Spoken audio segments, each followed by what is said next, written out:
सगळ्यांनी खाली बसून घ्या.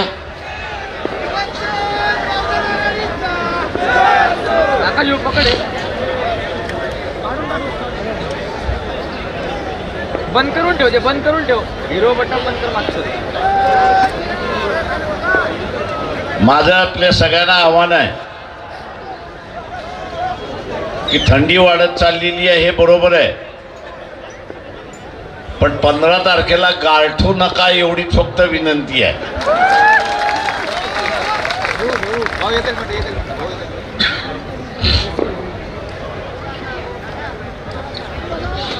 15 तारखेला मतदान करून 16ला काउंटिंग ज्यावेळेस होईल त्या दिवशी औरंगाबाद मध्ये आपण सगळ्यांनी एक नवा इतिहास घडवलेला असेल हे लक्षात घ्या. एक नवा इतिहास आपण घडवलेला असेल. तो नवा इतिहास घडवायचा की न घडवायचा?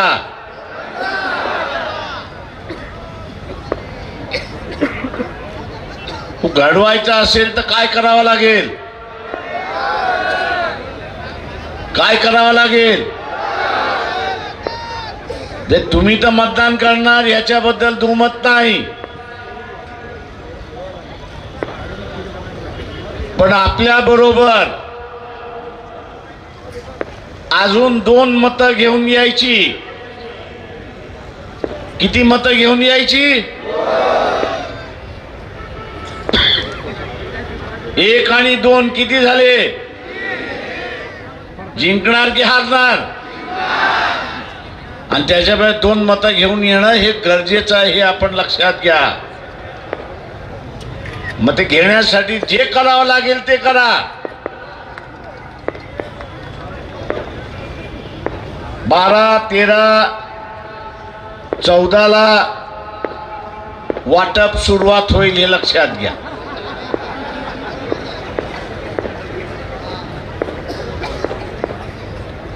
हा फुकटचा पैसा आहे. कोणाला पैशाची गरज आहे मला सांगा? नाही, याच्यापैकी कोणाला पैशाची गरज आहे? म्हणजे खाऊन पिऊन सुखी आहात तुम्ही? मग काम करा. एक तुमच्या वस्तीमधले जेवढे गरजुल्ले असतील त्यांना बरोबर घ्या. 12, 13, 14ला बरोबर घ्या आणि त्याला म्हणा तुझी वर्षभराची आम्ही सोय करून देतो. वर्षभराची सोय करून देतो.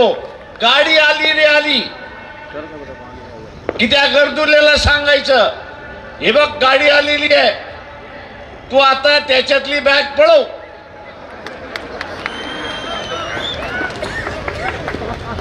तू त्याच्यातली बॅग पळव. पोलीस तुला हात लावणार नाही.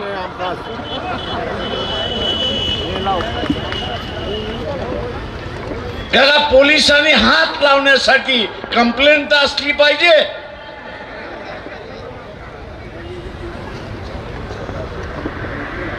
कंप्लेंट तर असली पाहिजे. आम्ही असणारा सीपी, प्रत्येक सीपीला आज जिथे असणारा एसपी असेल त्या एसपीला सांगितलंय की कोणी आलं माझी बॅग चोरली गेली, पैशाची चोरली गेली, 12, 13, 14 तारखेला आले तर पहिल्यांदा त्याला विचारा की हे तुझ्याकडे पैसे आले कुठून याचा खुलासा कर.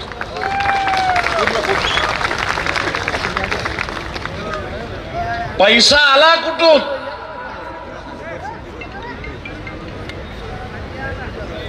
त्यांनी सोर्स दाखवला की मी बँकेतून आणलेत, मी बँकेतून आणलेत.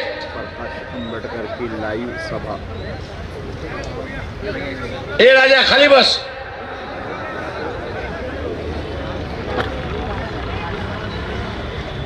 बँकेतून आणले असेल तर केस करा. बँकेतून आणले नसेल तर मग जो घेऊन गेला तोच मालक आहे म्हणून समजा. प्रकाश आंबेडकर साहब न्यूज चैनल वाले भैया साहब 2 दिवसाने तुम्हाला भीती वाटेल की हा आपल्यावर दादागिरी करेल. त्याला सांगावं लागेल की तो दादागिरी कशासाठी करतोय. तो थोडी म्हणणार आहे की ह्यांनी माझी बॅग पळवली म्हणून.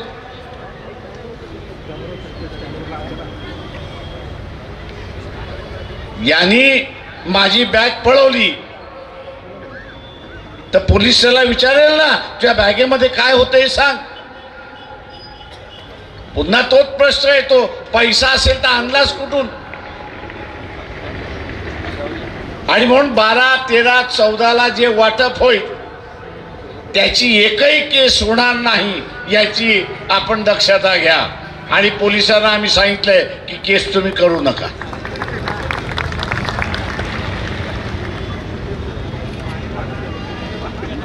यांनी काय कष्टाचा पैसा नाही,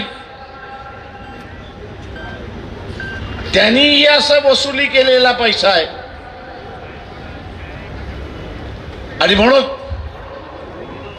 आपापल्या वस्तीमध्ये 12, 13, 14च्या रात्री वाटप होणार नाही याची दक्षता आपण त्या ठिकाणी घेतली. या शहराचे अनेक प्रश्न आहेत. या शहराचे अनेक प्रश्न आहेत. माझ्या अगोदरच्या वक्त्याने आपल्याकडे पाडाच वाचला. पाण्याचा प्रश्न आहे, रस्त्याचा प्रश्न आहे,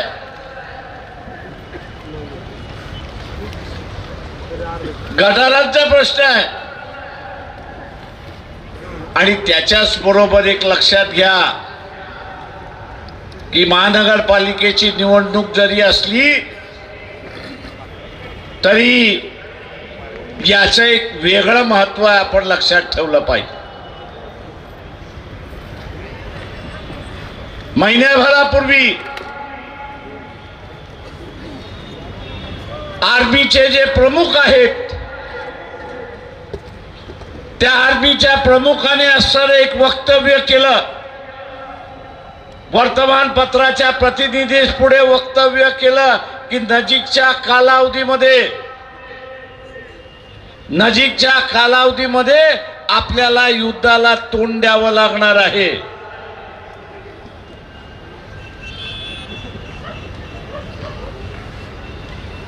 हे तोंड का द्यावं लागणार आहे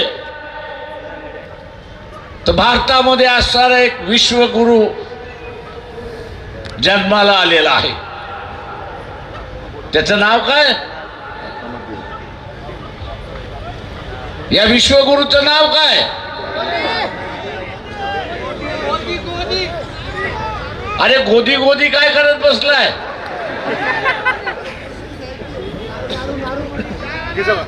आणि या विश्वगुरूचं आणि खऱ्या विश्वगुरूचं इगो जो आहे तो एकमेकांशी टकरायला लागलेला आहे. खरा विश्वगुरु कोण? ट्रम्प.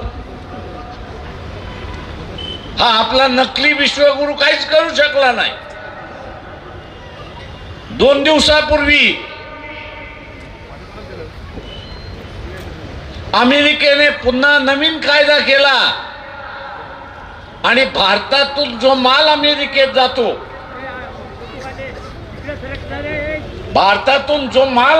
जातो,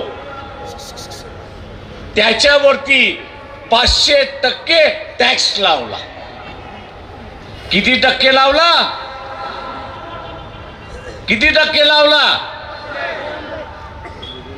वाचलत की न वाचलत? 2 दिवसाच्या वर्तमानपत्रामध्ये आले,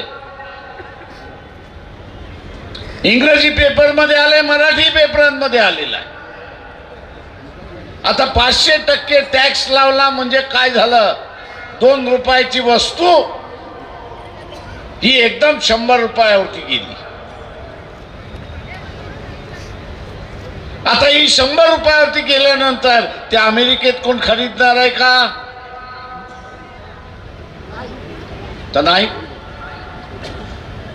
या वस्तू गेल्यामुळे जे आपल्याला डॉलर मिळत होतं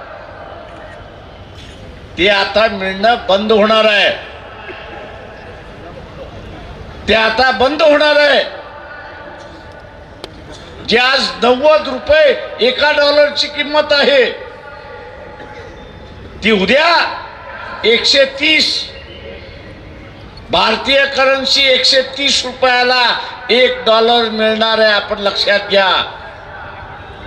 यामुळे भारतामध्ये महागाई वाढेल की महागाई कमी होईल? महागाई वाढेल. तुमचा पगार वाढणार आहे का? तुमची मजुरी वाढणार आहे का?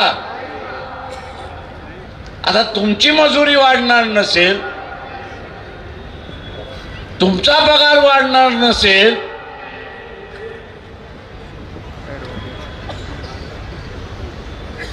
तर जेवढा आहे त्याच्यामध्ये भागवावं लागेल.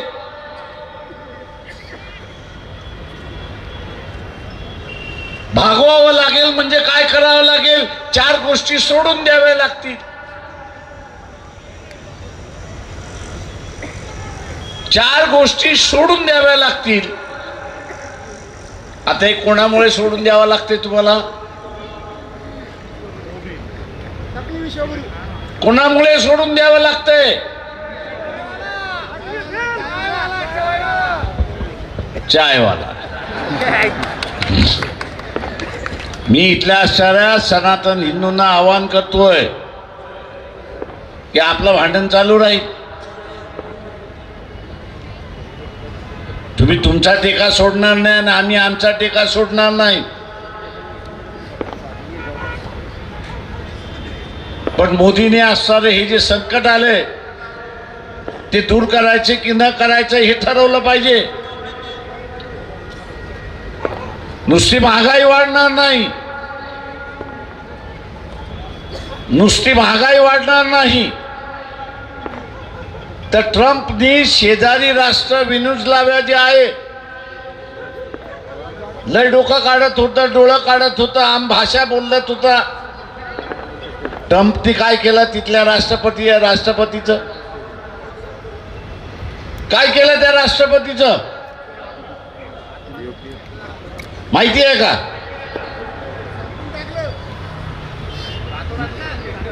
रातोरात गायब केलं.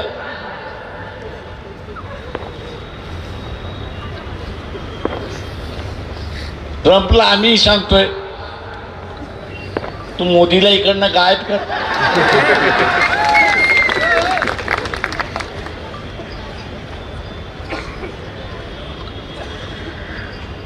मोदीला आम्ही म्हणतोय, ट्रम्पला आम्ही म्हणतोय अरे ह्यालाही गायब कर. का तुम्ही असं वॉरंट काढलेलं आहे.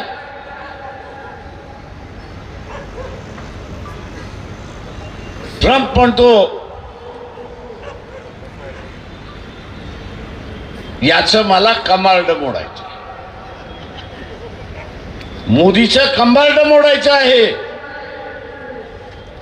आणि म्हणून ट्रम्प असेल, जर्मनी असेल, फ्रान्स असेल, इंग्लंड असेल, चायना असेल, बांगलादेश आहे आणि त्याच्याच बरोबर पुतीन आहे. आम्ही पाकिस्तानला शस्त्र देतो.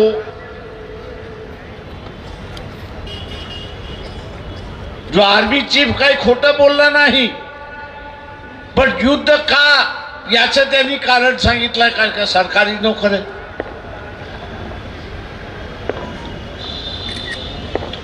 मी इथल्या असणाऱ्या सनातन हिंदुत्ववाद्यांना आवाहन करतोय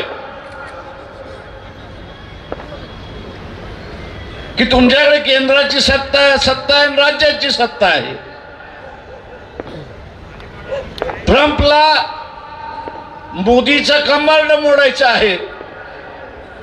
मी सनातनवाद्यांना आवाहन करतोय, हिंदूतल्या सनातनवाद्यांना आवाहन करतोय की ट्रम्पनी मोदीचं कंबार्ड मोडण्याच्या ऐवजी आपण दोघं मिळून मोदीचं कंबार्ड मोडूया.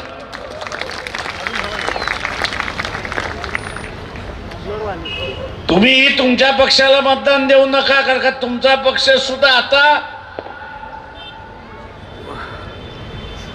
व्यभिचाराला स्वीकृत नगर पद द्यायला लागलेला आहे. बदलापूर मधला असणारा मेन आरोपी, मुलींचा लैंगिक छळ करणारा मेन आरोपी आज बीजेपीचा असणारा स्वीकृत नगरसेवक झाला, हे लक्षात घ्या. त्याच्यामुळे आम्हाला त्रास नाही, त्याच्यामुळे आम्हाला त्रास नाही. हा लैंगिक छळ करणारा नगरसेवक, स्वीकृत नगरसेवक हा कोणाच्या घरी येईल? तुमच्या घरी येईल की RSS वाल्यांच्या घरी येईल? कोणाच्या घरी येईल? तो बीजेपीच्या कार्यकर्त्यांच्या घरी येईल की तुमच्या घरी येईल? मग सुरक्षित कोण राहिलं? RSS आणि बीजेपीला कार्यकर्त्यांना सांगतो की तुम्ही असुरक्षित झालात, आम्ही असुरक्षित झालेलो नाही. तुम्हाला पुन्हा सुरक्षित करायचं असेल आणि दुसऱ्या बाजूला ट्रम्पला सांगायचं असेल, अरे बाबा तू मोदीचं कंबरड मोडू नको, आम्ही सक्षम आहोत त्याचं कंबरड मोडायला, आम्ही मतदान देत नाही आणि त्याचं कंबरड मोडून टाकतो. तुला युद्ध करण्याची गरज नाही, तुला युद्ध करण्याची गरज नाही.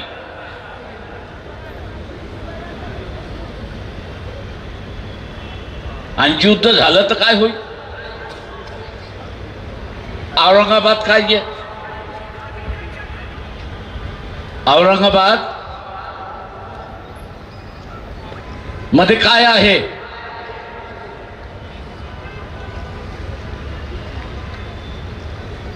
काय आहे?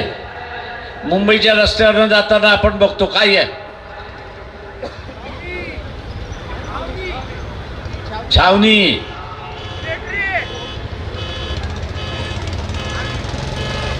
युद्धामध्ये टार्गेट कोणाला केलं जातं? युद्धामध्ये टार्गेट कोणाला केलं जातं?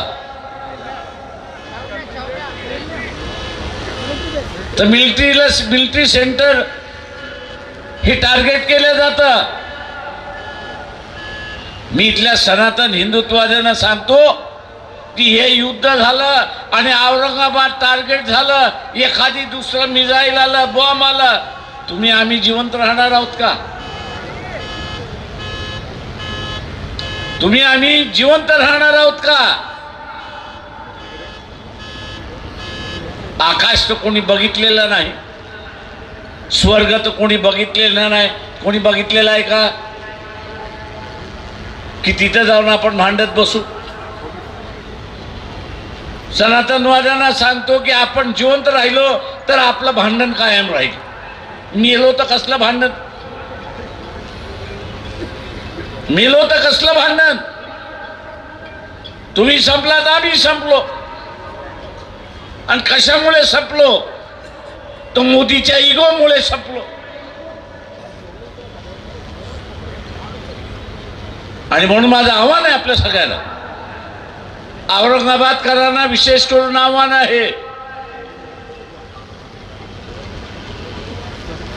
की हे युद्ध थांबवण्याची ताकद आपली आहे, लक्षात घ्या. अमेरिकेचा तुमचं भांडण आहे का? तर नाही. अमेरिकेशी भांडण कोणाचं आहे? मोदीचं आणि ट्रम्पचं आहे. त्याला आपण कशाला बळी पडायचं? त्याला आपण कशाला बळी पडायचं? आणि आपण बळी पडायचं नसेल तर काय केलं पाहिजे? काय केलं पाहिजे?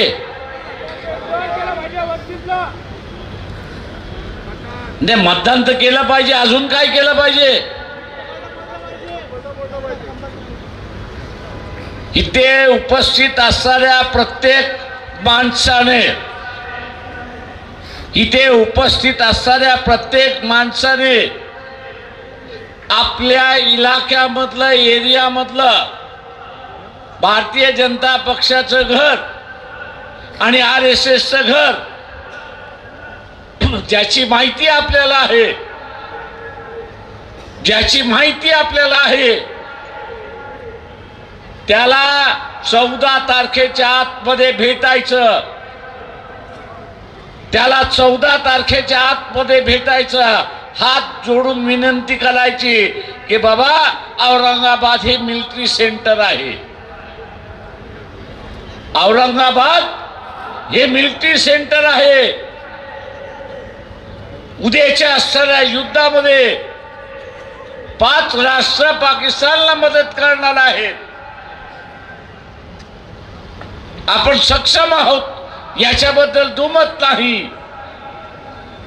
पण एखादा बॉम्ब, एखादं मिसाईल औरंगाबाद वरती पडलं तर तूही राहणार नाही, मी राहणार नाही. हे आपण त्याला काय केलं पाहिजे, काय केलं पाहिजे, सांगितलं पाहिजे. आणि सांगून त्याला काय केलं पाहिजे, आणखीन काय केलं पाहिजे आपण की बा ह्यापुढे तू कोणाला मतदान द्यायचं ते दे, आमचा काही विरोध नाही, पण या महानगरपालिकेच्या निवडणुकीमध्ये तू भारतीय जनता पक्षाला मतदान देऊ नको. आणि मोदीचं खंबारडं मोडलंय म्हणून हा आदेश आणि संदेश ट्रम्पला आपण औरंगाबाद करातून पाठवून देऊया. एवढं कराल, निश्चितपणे कराल, निश्चितपणे तुम्ही करणार. एक RSS वाला आणि एक भारतीय जनता पक्षाचा कार्यकर्ता RSS आणि भारतीय जनता पक्षाच्या कार्यकर्त्याच्या घरी तुम्ही भेट देणार, भेट देणार का? घाबरणार तर नाहीत? बोलायला, सांगायला, विनंती करायला आणि हात जोडून सांगायचं BJPला मतदान देऊ नको, पुढच्या वेळेस द्यायचं त्यावेळेस देऊ. आपण हे जर केलं तर हे 2-3 महिन्यामध्ये युद्ध जे आहे ते थांबेल. आणि ते जर केलं नाही तर युद्ध आपल्या माथी पडल्याशिवाय राहणार नाही, हे लक्षात घ्या. माझं आव्हान आहे,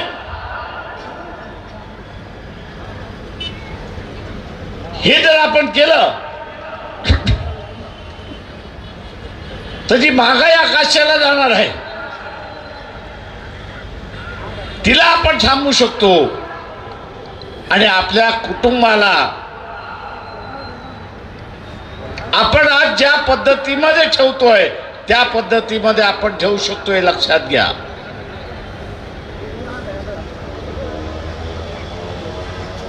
ही सगळी परिस्थिती बघितल्यानंतर तुमच्या सगळ्या घरामध्ये लग्न होतात का? तुमच्या घरामध्ये लग्न झालीत का? नक्की? पत्रिका काढली का? त्या पत्रिकेतला सगळ्यात महत्वाचा भाग काय असतो तो सांगा मला. त्या पत्रिकेमधला सगळ्यात महत्वाचा भाग कुठला असतो?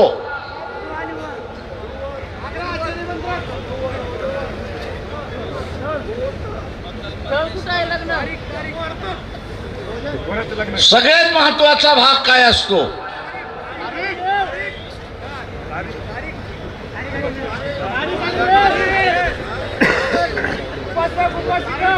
तारीखच्या वरती काय असतं? तारखेच्या वरती काय असतं?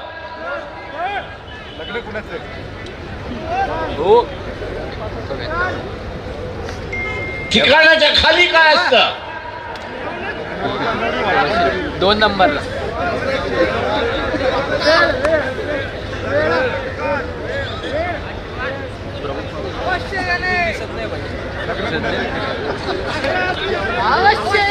सगळ्यात महत्वाचा एक सगळ्यात महत्वाचा एक भाग असतो की जो कधी पाळला जात नाही. तो कुठला आहे?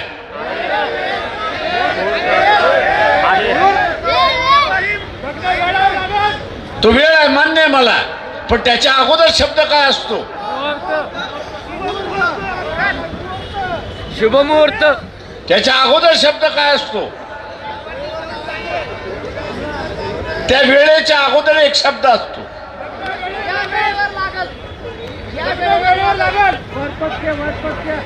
ते पाठीमागे असतं, पुढं म्हणतोय मी.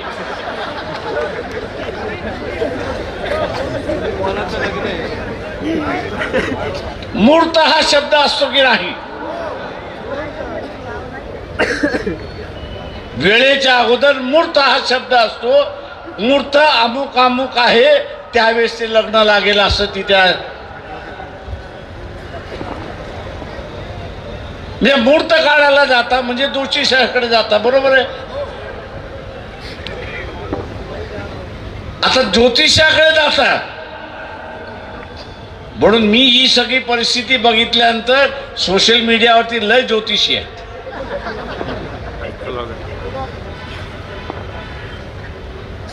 सोशल मीडियावरती लय ज्योतिषी आहेत.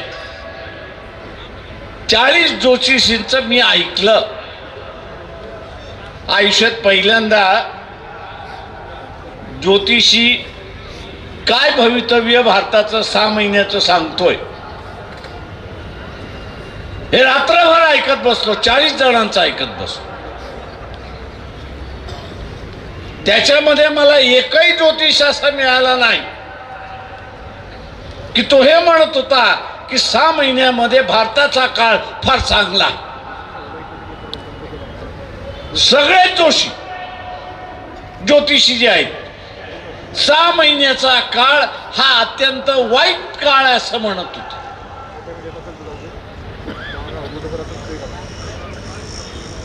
सगळ्यात वाईट काळ असं म्हणत होते.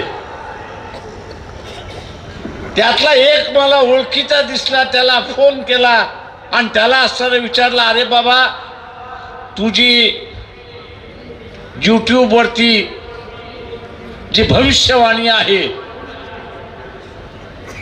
ती आपली पब्लिकसाठी आहे की खरी आहे एवढं सांग. तो म्हटला ती भविष्यवाणी खरी आहे. म्हटलं ह्याला उलट करायचं असेल तर काय करावं लागेल? तो म्हटला मोदीला हटवा, उलट होऊन जात. आता उलट उठवायचं हातात तुमच्या आहे. ते उलट करण्याचं काम हे तुमच्या हातात आहे आणि ते तुम्ही केलं पाहिजे अशी असणारी परिस्थिती. मित्रो, इथल्या मौलवी, औरंगाबाद मधल्या मौलवीला आणि मुफ्तीला माझं आव्हान आहे,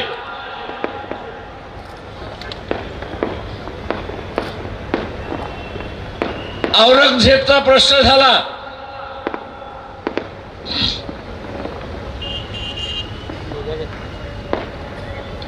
इथे असताना हिजाबचा प्रश्न झाला. मी सगळ्यात प्रश्नाची उत्तरं येत नाही. इथला एक तरी नगरसेवक मुस्लिम समाजाच्या बाजूने उभा राहिला का? मुसलमानांवरती अत्याचार झाले, यूपी मध्ये बुलडोझर फिरवण्यात आले, इथल्या नगरसेवकाने, मुस्लिम नगरसेवकाने मोर्चे काढले का? आणि मग आज महानगरपालिकेच्या असणाऱ्या निवडणुकीमध्ये मौलवी आणि मुफ्ती आणि मुस्लिम संघटन ही भूमिका का घेत नाही की जे आपल्या बाजूने उभे राहिले त्यांच्याच बाजूने आम्ही उभं राहिलं पाहिजे? ही भूमिका का घेत नाही हा माझा आपल्याला असणारा सवाल आहे. 80च्या दशकामध्ये, 90च्या दशकामध्ये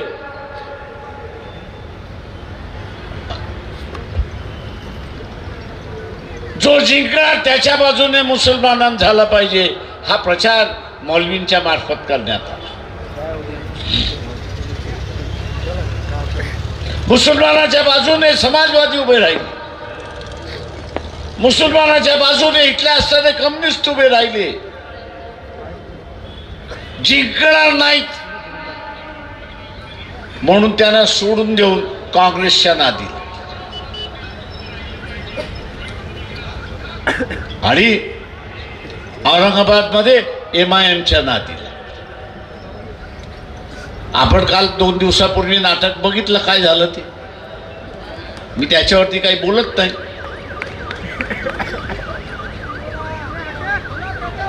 नुसता सत्ता हे चालत नाही. मी इथल्या मौलवींना सांगतो, इथल्या मुफ्तीला सांगतो की मित्र जोडायला शिका, मित्र जोडायला शिका. मित्र जोडू शकलात तर RSS BJPला तुम्ही तोंड देऊ शकाल, नाही तर अजिबात तोंड देऊ शकणार नाही. याच औरंगाबादमध्ये RSSच्या कार्यालयावरती मोर्चा काढण्यात आला. अरे बाबा, तुम्ही रजिस्टर का केलं नाही स्वतःला?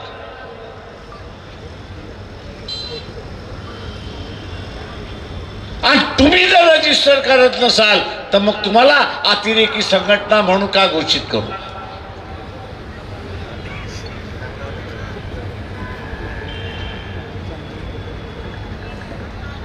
मी आवाज करतो इथल्या असणाऱ्या मुस्लिम समाजाला, मुफ्ती आणि मौलवी भूमिका घेणार नसते त्यांना काय घेऊ द्या, पण तुम्ही तरी भूमिका घ्या.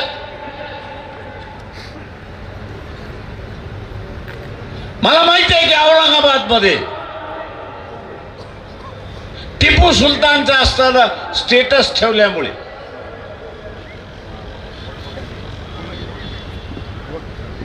औरंगजेबचं स्टेटस ठेवल्यामुळे 100च्या वरती मला माहिती आहे की इथल्या असणाऱ्या तरुण पोरांना पोलिसांनी बोलवून घेतलं होतं आणि कारवाई सुरुवात केली. कारवाई सुरुवात केली होती.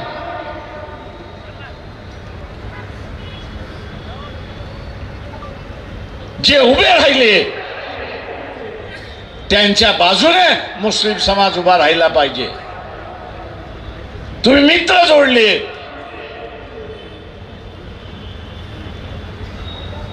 तर एक सेक्युलर ताकद उभी राहते. ही लढाई आहे.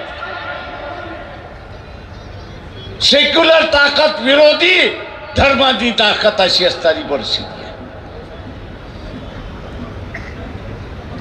ए मुस्लिम भाइयों,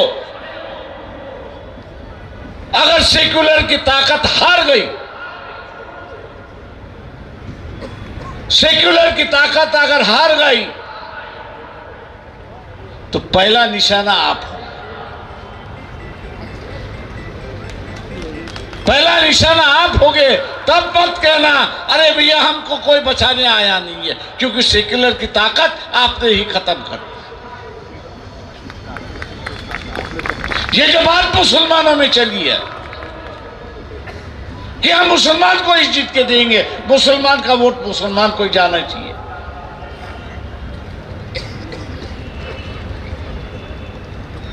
जब मुसलमानों पे अत्याचार हुआ तो ये लोग कहां थे? इनकी आवाज कहां थी? ये रास्ते पे क्यों नहीं उतरे? सरकार के ललकारा क्यों नहीं?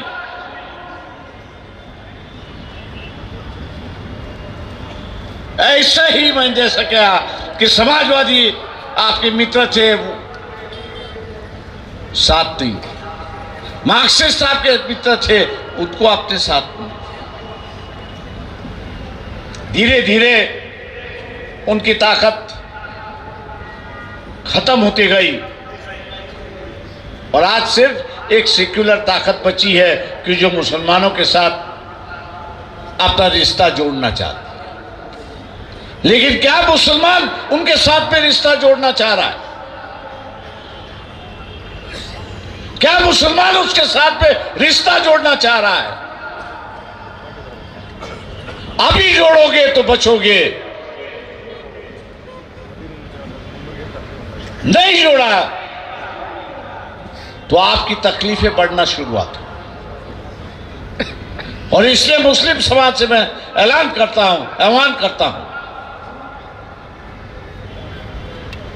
कि सेक्युलर ताकत का नाम वंचित बहुजन अघाड़ी है और वंचित बहुजन अघाड़ी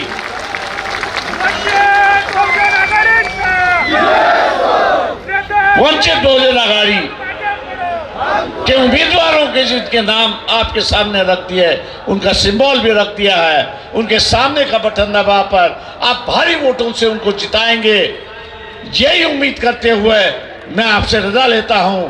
खुदा हाफिज, जय भीम। यानंतर पूर्वचे जिल्हाध्यक्ष आदरणीय रामेश्वर बापू तायडे यांना विनंती करतो की त्यांनी आभार प्रदर्शन करायचे।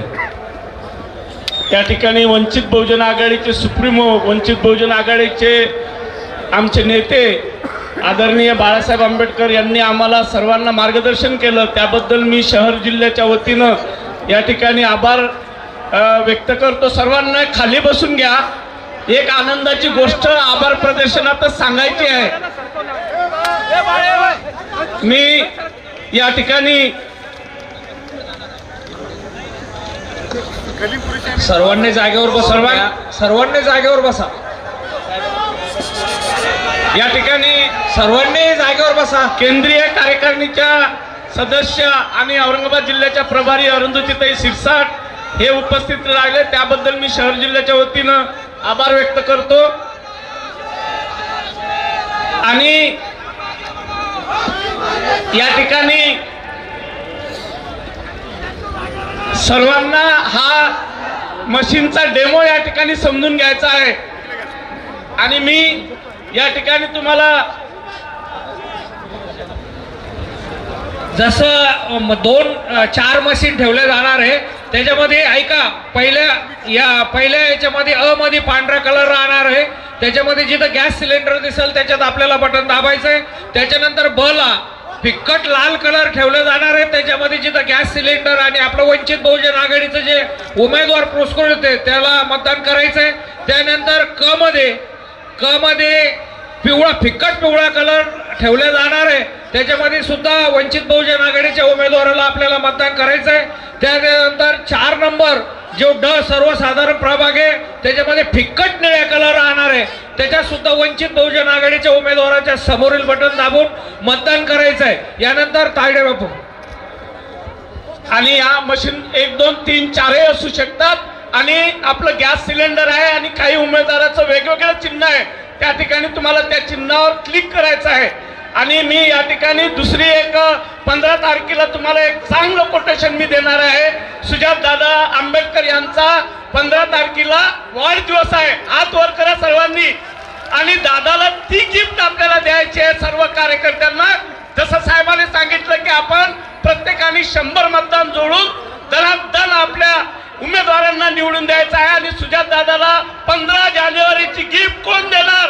हात वर करा सगळ्यांनी। मतदानाच्या प्रक्रियेमधून आपले हे सगळे उमेदवार वंचित बहुजन आघाडीचे निवडून आणायचे आहे।